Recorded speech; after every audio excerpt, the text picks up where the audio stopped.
إن الحمد لله نحمده ونستعينه ونستغفره ونعوذ بالله من شرور أنفسنا ومن سيئات أعمالنا. من يهده الله فهو المهتد ومن يضلل فلن تجد له وليا مرشدا. وأشهد أن لا إله إلا الله وحده لا شريك له، وأشهد أن محمدًا عبده ورسوله.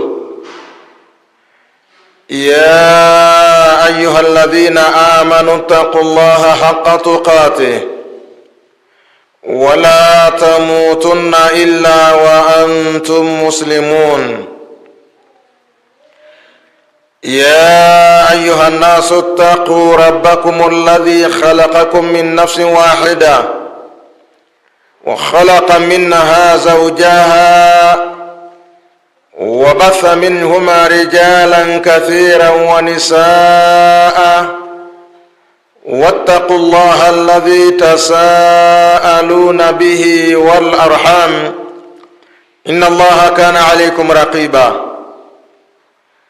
يا أيها الذين آمنوا اتقوا الله وقولوا قولا سديدا يصلح لكم أعمالكم ويغفر لكم ذنوبكم، ومن يطع الله ورسوله فقد فاز فوزا عظيما. أيها الأحبة، فإن أصدق الحديث كتاب الله، وخير الهدي هدي محمد صلى الله عليه وسلم، وشر الأمور محدثاتها، فإن كل محدثة بدعة وكل بدعة ضلالة وكل ضلالة في النار. اللهم إنا نعوذ بك من البدع ومن النار. أحبة، أوصيكم ونفسي بتقوى الله عز وجل، faqad faza almuttaqun. Ndugu zangu katika iman, baada ya kumhimidi Allah subhanahu wa ta'ala na kumtakia sala na salamu kipenzi wa umma Muhammadin sallallahu alayhi wasallam, kwanza kabisa naihusia nafsi yangu pamoja na kuwahusieni nyinyi katika swala zima la kumcha Allah subhanahu wa ta'ala. Kwa kumcha Allah ndipo yatakapopatikana mafanikio yetu. Kwa kumcha Allah tutafanikiwa katika maisha yetu ya duniani, na kwa kumcha Allah tutafanikiwa hata katika maisha yetu ya akhera vile vile. Na kinyume chake, mtu ambaye hamchi Allah subhanahu wa ta'ala hatoweza kufanikiwa katika maisha yake ya duniani, lakini vile vile hatoweza kufanikiwa katika maisha yake ya akhera. Kwa tujipambe na sifa ya kumcha Allah subhanahu wa ta'ala ili tuweze kufanikiwa katika maisha yetu ya duniani, lakini pia katika maisha yetu ya akhera. Anwani ya khutba yetu ya leo, alamatu qabuli at-ta'a, alama na dalili za Muislamu kukubaliwa matendo yake, iwe katika mwezi wa Ramadhan au hata katika miezi mingine. Muislamu anapotaka kujua ya kwamba toa aliyoifanya imekubaliwa na Allah subhanahu wa ta'ala au haijakubaliwa, ibada aliyoifanya imekubaliwa na Allah subhanahu wa ta'ala au haijakubaliwa, utajuaje ndugu Muislamu? Ni vyema Muislamu akafahamu kwamba ni dalili gani, ni alama gani za kuonyesha ya kwamba ibada niliyoifanya imekubaliwa na Allah subhanahu wa ta'ala. Ibada zangu nilizozifanya katika mwezi wa Ramadhani zimekubaliwa na Allah subhanahu wa ta'ala. Kuna dalili na alama za wazi za kuonyesha ya kwamba mtu huyu amekubaliwa matendo yake na Allah subhanahu wa ta'ala, amekubaliwa ibada zake na Allah subhanahu wa ta'ala. Ahibatu fillah, innal muslima ya'malu al-'amala rajiyan min Allahi al-qabula. Hakika muislamu huwa anafanya matendo yake, huwa anafanya ibada zake akiwa anatarajia matendo hayo kukubaliwa na Allah subhanahu wa ta'ala, akiwa anatarajia ibada hizo kukubaliwa na Allah subhanahu wa ta'ala. Kila muislamu anatarajia namna hiyo.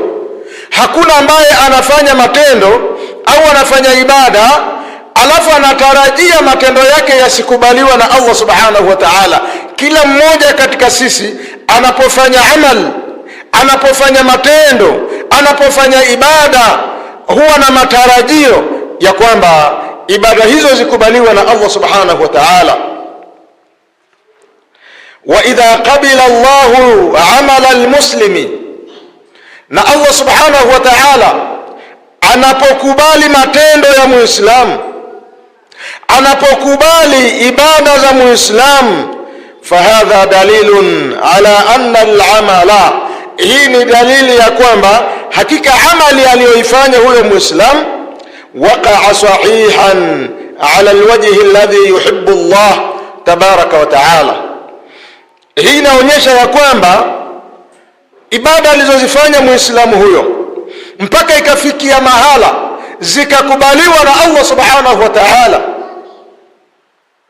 matendo mazuri aliyoyafanya muislamu yakafikia mahala yakakubaliwa na Allah subhanahu wa ta'ala, hii ina maana ya kwamba matendo hayo yamefanyika kwa utaratibu unaokubaliwa na Allah subhanahu wa ta'ala. Ina maana ya kwamba matendo hayo yamefanyika kama yalivyoelekezwa na Allah subhanahu wa ta'ala.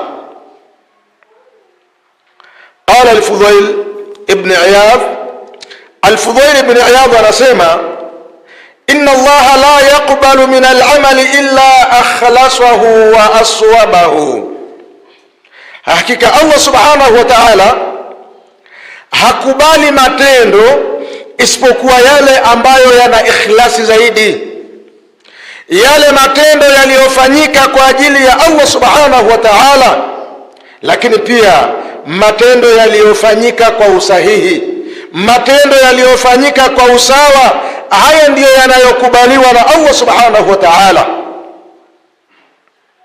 Fa akhlasuhu ma kana lillahi khalisan, maana ya neno hili kwamba fa akhlasuhu ni matendo yaliyofanyika kwa ajili ya Allah subhanahu wa ta'ala, ni ibada zilizofanyika kwa ajili ya kutarajia malipo kwa Allah subhanahu wa ta'ala. Mtu amefanya ibada zake kwa ajili ya Allah subhanahu wa ta'ala, hajafanya ibada kwa ajili ya kutaka kuonekana, hajafanya ibada kwa ajili ya kutaka kusikika. Ibada zake amezitakasa kwa ajili ya Allah subhanahu wa ta'ala. Wa aswabuhu ma kana ala sunnah, na matendo ambayo ni ya sawasawa zaidi, yamefanywa vizuri, ni yale yaliyofanywa kwa mujibu wa maelekezo ya Mtume sallallahu alaihi wasallam. Kila ibada tunayoifanya ili iweze kukubaliwa na Allah subhanahu wa ta'ala, ifanye kama alivyoifanya Mtume sallallahu alaihi wasallam. Na hapa ndio mtihani mkubwa, kufanya matendo yetu kwa kumuiga Mtume sallallahu alaihi wasallam, kufanya ibada zetu kama alivyofanya Mtume sallallahu alaihi wasallam. Hapa ndipo penye mtihani mkubwa kwa Waislamu. Waislamu wanafanya mambo mengi, lakini unaweza ukakuta mengi katika yale wanayoyafanya wanafanya kinyume na alivyofanya Mtume sallallahu alaihi wasallam. Kwa hiyo matendo yetu ili yaweze kukubaliwa na Allah subhanahu wa ta'ala, kwanza tuyafanye kwa ajili ya Allah subhanahu wa ta'ala, tutakase nia zetu. Lakini pili, tufanye kama alivyotuelekeza Mtume sallallahu alaihi wasallam. Hakuna ibada ambayo hajaelekeza Mtume. Ibada zote Mtume ameelekeza namna ya kuzifanya. Lakini leo Waislamu wengi wanafanya ibada zao kinyume na maelekezo ya Mtume sallallahu alaihi wasallam, kinyume na alivyofanya Mtume sallallahu alaihi wasallam. Muislam anapofanya matendo yake na ibada zake, na ibada zake zikakubaliwa na Allah subhanahu wa ta'ala, hii ina maana ya kwamba matendo yake na ibada zake zimefanyika kwa mujibu wa maelekezo ya Mtume sallallahu alayhi wasallam. Ndugu zangu katika iman, wa dhakara Allah tabaraka wa taala annahu la yaqbalu al-amala illa min al-muttaqin. Amefahamisha Mtume sallallahu alayhi wasallam, amefahamisha Allah subhanahu wa ta'ala, ametaja Allah subhanahu wa ta'ala ya kwamba hakubali matendo kwa Waislamu isipokuwa anawakubalia wale ambao ni wacha Mungu, wale wenye kumcha Allah subhanahu wa ta'ala, wale wenye sifa ya kumcha Allah subhanahu wa ta'ala, ndio ambao wanakubaliwa matendo yao na Allah subhanahu wa ta'ala. Na miongoni mwa sifa za wacha Mungu wa sawasawa, mcha Mungu huwa anafanya ibada zake kwa mujibu wa maandiko, kwa mujibu wa maelekezo ya Allah subhanahu wa ta'ala na maelekezo ya Mtume sallallahu alayhi wasallam. Allah subhanahu wa ta'ala anasema, innama yataqabbalu Allahu minal muttaqin, hakika si vinginevyo anakubali matendo Allah subhanahu wa ta'ala kwa wacha Mungu. Matendo yanayokubaliwa na Allah subhanahu wa ta'ala ni matendo ya Mungu. Ahibatu fillah, fakaifa ya'rifu almuslimu anna amalahu qad qubila, vipi muislamu atafahamu kwamba matendo yake yamekubaliwa na Allah subhanahu wa ta'ala, hasa katika mwezi wa Ramadhani? Vipi muislamu utajua na utafahamu ya kwamba matendo yako yamekubaliwa na Allah subhanahu wa ta'ala katika mwezi wa Ramadhani? Mema ambayo umeyafanya katika mwezi wa Ramadhani, utajuaje kwamba Allah subhanahu wa ta'ala ameyapokea? Lakini hata katika miezi mingine vile vile, vipi utafahamu kwamba ibada zako zimepokewa na Allah subhanahu wa ta'ala? Wa anna aljuhda alladhi qama bihi ata thamaratahu, na ni vipi muislamu atafahamu ya kwamba juhudi alizozifanya katika kumwabudu Allah subhanahu wa ta'ala, juhudi alizozifanya katika mwezi wa Ramadhani, juhudi hizo zimezaa matunda? Vipi utafahamu? Kuna dalili na alama nyingi. Ya kwanza, mtu aliyekubaliwa matendo yake na Allah subhanahu wa ta'ala, ayuhibba al-ibada, ni kwamba muislamu huyu atakuwa ni mwenye kupenda ibada, atakuwa ni mwenye kuyapenda mazuri, atakuwa ni mwenye kuyapenda mambo ya kheri. Halazimishwi kufanya kheri, anafanya kheri kwa kupenda. Hata kama ni kuswali, anaswali kwa sababu anapenda, atatoa sadaka kwa sababu anapenda, ataswali swala za sunna kwa sababu anapenda, atafunga funga za sunna kwa sababu anapenda funga.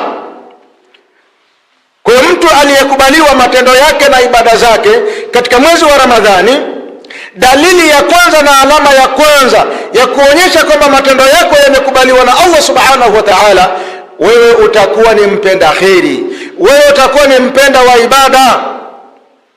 Lakini leo ni watu wangapi ambao hawaswali mpaka wasukumwe? Leo ni watu wangapi ambao hawaswali mpaka walazimishwe? Na anapolazimishwa anakuja anaswali kwa uvivu. Wakati mwingine mtu anaona kwamba kama nitaacha kuswali, Waislamu watanielewaje? Imamu atanielewaje? Mwalimu atanielewaje? Wacha na mimi niende nikaswali ili Waislamu wasije wakanielewa vibaya. Lakini mtu ambaye matendo yake yamekubaliwa na Allah subhanahu wa ta'ala, mtu huyu atakuwa anapenda ibada, hawi na sifa zile za munafiqun. wanafiki hawapendi ibada, wanafiki hawapendi mambo ya kheri, na hata kama watafanya mambo ya kheri na hata kama watafanya ibada, wanafanya ibada kwa uvivu. Ndiyo maana Allah subhanahu wa ta'ala anasema akiwataja wanafiki, anasema wa idha qamu ila salati qamu kusala, na wanaposimama katika swala wanasimama kivivu, hana uchangamfu katika kumwabudu Allah subhanahu wa ta'ala. Anasimama katika swala lakini anasimama kivivu kwa sababu haipendi swala. Kwa hiyo ni alama ya kwanza na dalili ya kwanza ya kuonyesha ya kwamba matendo yako yamekubaliwa na Allah subhanahu wa ta'ala. Wewe utakuwa ni mtu mwenye kupenda ibada.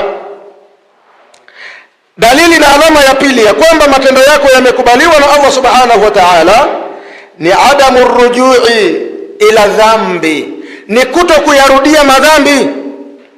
Idha kariha almuslimu dhunuba, muislamu anapoyachukia madhambi, wa kariha an yauda ilaiha, na akachukia kuyarudia madhambi.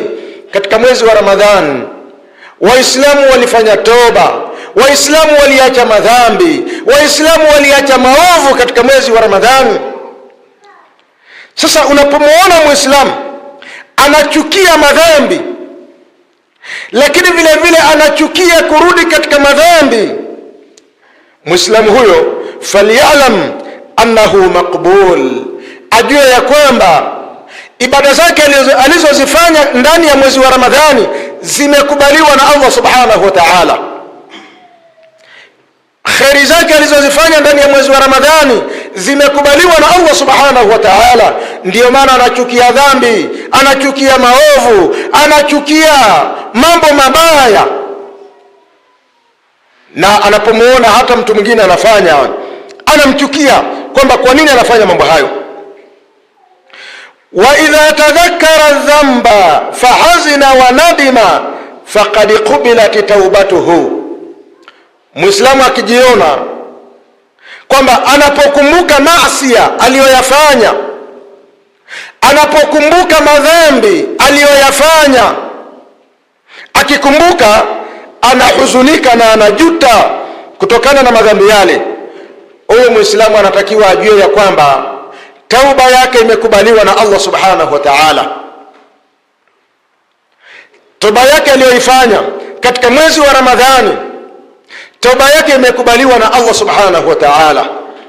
Qala Ibn al-Qayyim rahimahullahu ta'ala, Ibn al-Qayyim anasema amma idha tadhakkara dhanba, ama muislamu anapokumbuka makosa na madhambi aliyoyafanya kabla ya kutubia, fafariha wataladhadha, anafurahi na anajihisi uzuri, anasikia raha kwa kule anapokumbuka madhambi, anapokumbuka maasi anakuwa na furaha. Falyalam falam yuqbalu walau makatha ala dhalika 40 sana. Huyo mtu anatakiwa fahamu ya kwamba tauba yake haijakubaliwa na Allah subhanahu wa ta'ala, hata kama atakaa na hali hiyo kwa muda wa miaka 40. Anatakiwa afahamu hivyo kwamba tauba yake haikukubaliwa na Allah subhanahu wa ta'ala. Vipi unayafurahia maasi? Vipi unayafurahia madhambi na hali ya kuwa ulitubia kutokana na madhambi hayo? Kwa ndugu zangu katika iman, miongoni mwa dalili za wazi na alama za wazi za kuonyesha kwamba matendo yako yamekubaliwa ndani ya mwezi wa Ramadhani ni wewe kutokurudia maasi, ni wewe kutokurudia madhambi ambayo uliyatubia kabla ya Ramadhani au uliyatubia ndani ya mwezi wa Ramadhani, hautarudia tena. Miongoni mwa alama na dalili ya kwamba wewe umekubaliwa ibada zako katika mwezi wa Ramadhani ni ziyadatu taa au ziyadatu ibada, ni mtu kuzidi katika ibada, ni mtu kuzidi katika kheri. Qala al-Hasan al-Basri, Hasan al-Basri anasema inna min jazai al-hasana, hakika miongoni mwa malipo ya wema alhasanatu ba'daha, ni mtu kupewa taufiki na Allah subhanahu wa ta'ala akawa ni mwenye kufanya wema baada ya wema, ni mtu kufanya ibada baada ya ibada, anaendelea kufanya ibada. Kisha akasema wa min uqubati sayyiati, na miongoni mwa adhabu ya maovu na miongoni mwa adhabu za makosa ni asayyiatu ba'daha, ni mtu kuwa ni mwenye kufanya madhambi. Yani anapofanya dhambi anaongeza na dhambi nyingine, anapofanya kosa anaongeza na kosa lingine. Haya ni malipo ya muovu. Anapofanya uovu, basi adhabu yake ataendelea kufanya na maovu mengine. Lakini mtu aliyefanya wema, aliyefanya ibada, baada ya kumaliza ibada ataendelea kufanya na ibada zingine, baada ya kumaliza kufanya wema ataendelea kufanya na wema mwingine. Ndugu zangu katika iman, fa idha qabila Allahu al-abda fa innahu yuwaffiquhu ila at-ta'a. Allah subhanahu wa ta'ala anapomkubalia muislamu taa, anapomkubalia muislamu ibada, anampa taufiki ya kuweza kufanya na ibada zingine, anampa urahisi na wepesi wa kuendelea kufanya ibada zingine. Wayasrifuhu anil ma'siyah, na Allah subhanahu wa ta'ala atamuepusha muislamu huyo na maasiya, atamlinda na maovu, atamlinda na mabaya. Hii ni dalili ya kwamba toa uliyoifanya katika mwezi wa Ramadhani imekubaliwa, ibada ulizozifanya katika mwezi wa Ramadhani zimekubaliwa na Allah subhanahu wa ta'ala. Ndugu zangu katika imani, wa min alamati alqabuli ay yatakhallasu alqalbu min amradhihi, miongoni mwa dalili za wazi kwamba umekubaliwa matendo yako katika mwezi wa Ramadhani ni moyo kujitakasa kutokana na maradhi yake. Moyo una maradhi mengi. Kwa miongoni mwa dalili za wazi za kuonyesha ya kwamba matendo yako, ibada zako, kheri zako, mema yako uliyoyafanya katika mwezi wa Ramadhani yamekubaliwa na Allah subhanahu wa ta'ala, utajikuta moyo wako umejitakasa kutokana na maradhi ya moyo. Min alhasadi walbaghdha, miongoni mwa husda na chuki. Mtu ambaye ibada zake zimekubaliwa na Allah subhanahu wa ta'ala hatakuwa na husda. Ni wewe kutamani kheri alionayo mwenzako, neema alionayo mwenzako imuondokee. Unapomuona amepewa kheri fulani, amepewa neema fulani, wewe unachukia. Huyu naye, kwa nini Allah subhanahu wa ta'ala amemruzuku afya? Kwa nini amempa neema ya afya? Unatamani awe ni mgonjwa, anaumwa. Huyu naye, kwa nini Allah subhanahu wa ta'ala amemruzuku kipanda, anakipandwa, ana baiskeli? Mtu anaumia kwamba huyu naye kwa nini ana baiskeli. Mtu anaumia, huyu naye kwa nini ana pikipiki. Mtu anaumia, huyu kwa nini ana gari. Mtu anaumia, huyu kwa nini ana nyumba. Yani anapoona ya kwamba kuna neema unayo, mtu anaumia. Lakini mtu ambaye matendo yake yamekubaliwa na Allah subhanahu wa ta'ala, moyo wake unakuwa uko safi, hana husuda wala hana chuki na waislamu wenzake. Kuna watu wanachuki, hata unapomuuliza kwamba kwa nini unamchukia fulani, hana sababu ya kimsingi. Huyu namchukia tu, sitaki hata kumuona. Unamchukia kwa sababu gani? Ndugu zangu katika iman, Mtume sallallahu alaihi wasallam anasema la tabaghadhu, msibughudhiane, msichukiane, wala tahasadu, wala msihusudiane. Usitamani neema alionayo mwenzako imuondoke, usichukie kwa kumuona mwenzako ana neema fulani. Wala tadabaru, wala msipiane migongo, msikimbiane. Leo ni mara ngapi Muislamu anapomuona Muislamu mwenzake anakuja, yeye anakula kona, anaelekea upande mwingine, hataki kukutana na Muislamu mwenzake.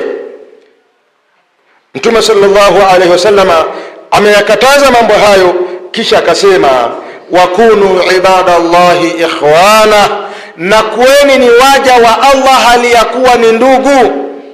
Muislamu ndugu yake ni Muislamu. Leo kwa nini unakuwa na chuki na Muislamu mwenzako? Kisha Mtume akasema wala yahillu limuslimin, wala si halali kwa Muislamu, kwa maana ya kwamba ni haramu kwa Muislamu, an yahjura akhahu almuslim, kumuhama ndugu yake Muislamu, fauqa 3 ayyam, zaidi ya siku 3 hawasalimiani. Ni haramu Muislamu kumuhama Muislamu mwenzako ndani ya siku 3 au zaidi ya siku 3 hamsalimiani. Leo kuna watu hawasalimiani wana miezi. Leo kuna Waislamu hawasalimiani wana miaka, na kila mmoja hataki kumsalimia mwenzake. Haya ni madhambi makubwa ndugu zangu katika imani. Sheria imetupa siku 3 tu. Kama watu wamekosana, ndani ya siku 3 muwe mmeshafanya sulhu, muwe mmeshasameheana, na watu wakaendelea kusalimiana.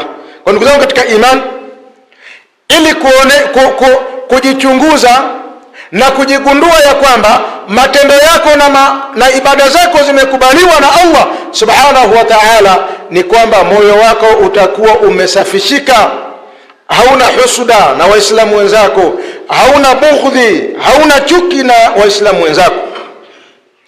Katika hadithi ya Zubair ibn al-Awwam radiyallahu anhu qala Rasulullah sallallahu alayhi wasallam, Mtume anasema dabba ilaikum daul umami qablakum,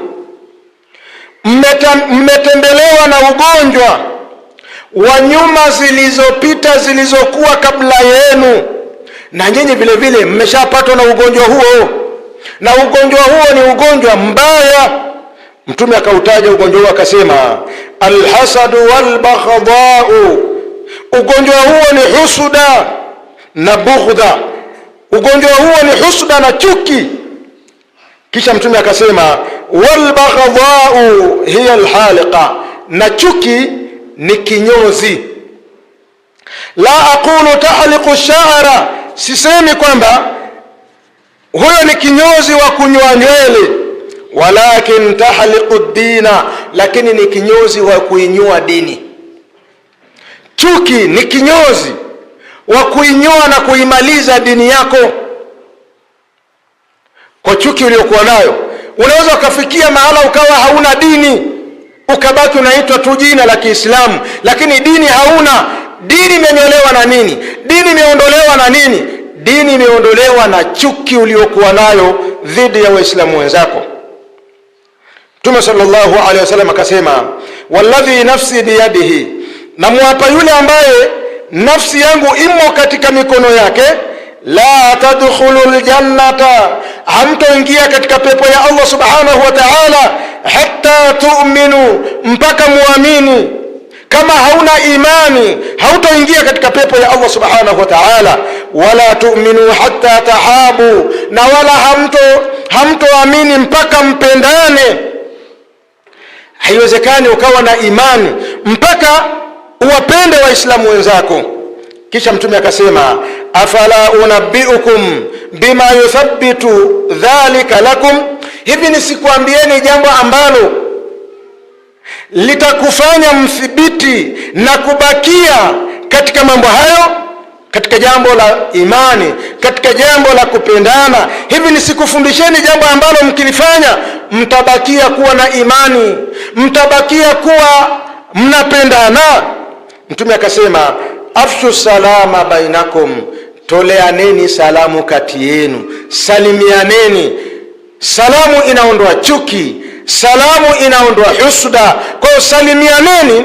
Kwa kitendo cha kusalimiana nyenye mtakuwa ni waumini, kwa kitendo cha kusalimiana nyenye mtapendana kwa ajili ya Allah subhanahu wa ta'ala. aqulu ma tasma'un, astaghfirullah li wa lakum wa lisairil muslimina wal muslimat fastaghfiruhu innahu huwal ghafurur rahim wa huwal barrul karim. Alhamdulillahi rabbil alamin, wassalatu wassalamu ala ashrafil mursalin wa ala alihi wa ashabihi wa man tabi'ahum bi ihsanin ila yaumiddin, wa ba'd. Ndugu zangu katika iman, hotuba yetu ya leo inatueleza dalili na alama ya kwamba matendo yako uliyoyafanya katika mwezi wa Ramadhani yamekubaliwa na Allah subhanahu wa ta'ala. Ibada zako ulizozifanya katika mwezi wa Ramadhani zimekubaliwa na Allah subhanahu wa ta'ala. Vipi Muislamu utajua matendo yako yamekubaliwa? Vipi Muislamu utajua ibada zako zimekubaliwa? Ni kwa kupitia alama kama hizi. Wa min alamati alqabuli nadharu alqalbi ila alakhirah, na miongoni mwa dalili za kwamba matendo yako yamekubaliwa na Allah subhanahu wa ta'ala, ibada zako zimekubaliwa na Allah subhanahu wa ta'ala, ni moyo wako kuiangalia akhera, ni moyo wako kuikumbuka akhera, kwamba kuna kitu kinaitwa akhera, na huko akhera tutakwenda kulipwa na Allah subhanahu wa ta'ala. Watadhakkuru mawqifihi baina yaday Allah subhanahu wa ta'ala, na mtu kukumbuka na kujua ya kwamba iko siku atakwenda kusimama mbele ya Allah subhanahu wa ta'ala.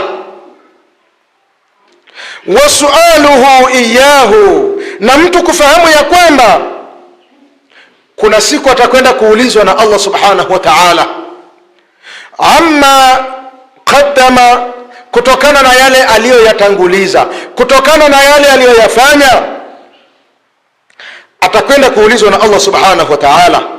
Akikumbuka hali hiyo, fayakhafu minas suali, ataogopa kwenda kusimamishwa mbele ya Allah subhanahu wa ta'ala, na ataogopa kwenda kuulizwa maswali na Allah subhanahu wa ta'ala. Fayuhasibu nafsahu ala as-saghirati wal kabira, ataifanyia muhasaba nafsi yake, ataihesabu nafsi yake, ataifanyia tathmini nafsi yake katika jambo dogo na hata katika jambo kubwa vile vile ataihesabu nafsi yake. Na hii ndio hali ya Muslim, na hii ndio hali ya Muislamu. Anatakiwa awe na tabia ya kujifanyia muhasaba, awe na tabia ya kujifanyia tathmini kila siku. Akae, hivi leo nimefanya mambo gani ya kheri? Hivi leo nimefanya mambo gani ya kumridhisha Allah subhanahu wa ta'ala? Hivi leo nimekosea wapi?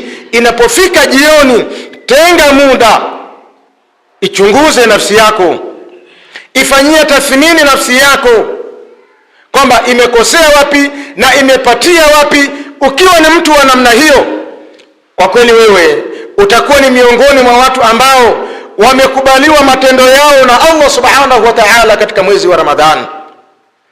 Kwa miongoni mwa dalili za wazi na alama za wazi ya kwamba matendo yako yamekubaliwa na Allah subhanahu wa ta'ala ni moyo wako kuikumbuka akhera, ni moyo wako kukumbuka kisimamo utakachokwenda kusimama mbele ya Allah subhanahu wa ta'ala, ni moyo wako kukumbuka ya kwamba utakwenda kuulizwa na Allah subhanahu wa ta'ala. Kama Allah atakwenda kuniuliza, nimeandaa majawabu gani ya kwenda kumjibu Allah subhanahu wa ta'ala?